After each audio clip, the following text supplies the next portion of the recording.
இந்தியாவின் number 1 dealer Vasanth and CoWIN ஜில்லுன்னு ஒரு ஏசி மேலா. தமிழகத்தில் கோவை மாவட்ட மலைப்பகுதிகள் மற்றும் நீலகிரிக்கு இன்றும் அதி கனமழைக்கான ரெட் அலர்ட் விடுக்கப்பட்டுள்ளது. தென்மேற்கு பருவமழை தீவிரமடைய தொடங்கிய நிலையில் கோவை, நீலகிரியில் ஏற்கனவே அதி கனமழை பெய்து வருகிறது. இன்றும் அதி கனமழை பெய்யக்கூடும் என வானிலை ஆய்வு மையம் தெரிவித்துள்ளது. இதேபோல திருநெல்வேலி மாவட்டத்தின் மலைப்பகுதிகள், தேனி, தென்காசி, கன்னியாகுமரி ஆகிய மாவட்டங்களில் கன முதல் மிக கனமழைக்கு வாய்ப்பிருப்பதாக கூறப்பட்டுள்ளது. திருப்பூர், திண்டுக்கல் மாவட்டங்களின் ஓரிரு இடங்களில் கனமழையும் பெய்யும் என வானிலை ஆய்வு மையம் கணித்துள்ளது.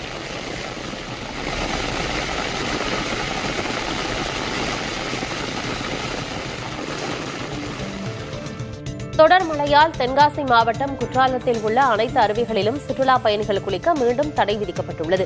மேற்கு தொடர்ச்சி மலைப்பகுதிகளில் பெய்து வரும் தொடர் மழையால் குற்றால அருவிகளில் தண்ணீர் வரத்து அதிகரித்து காணப்படுகிறது. காலையில் குற்றால அருவிகளில் குளிக்க அனுமதி வழங்கப்பட்ட நிலையில் நீர்வரத்து அதிகரித்ததால் முன்னெச்சரிக்கை நடவடிக்கையாக குற்றால மெயினருவி, ஐந்தருவி, பழைய குற்றால அருவி, சிற்றருவி, புலியருவி உள்ளிட்டவற்றில் குளிக்க மீண்டும் தடை விதிக்கப்பட்டுள்ளது.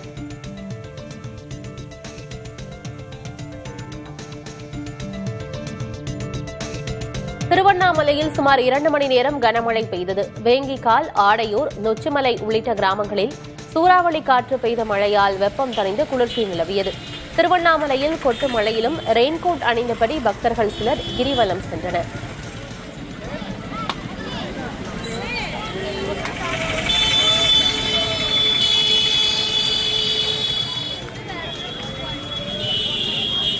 இந்தியாவின் number 1 dealer Vasanth and CoWIN ஜில்லுன்னு ஒரு ஏசி மேலா.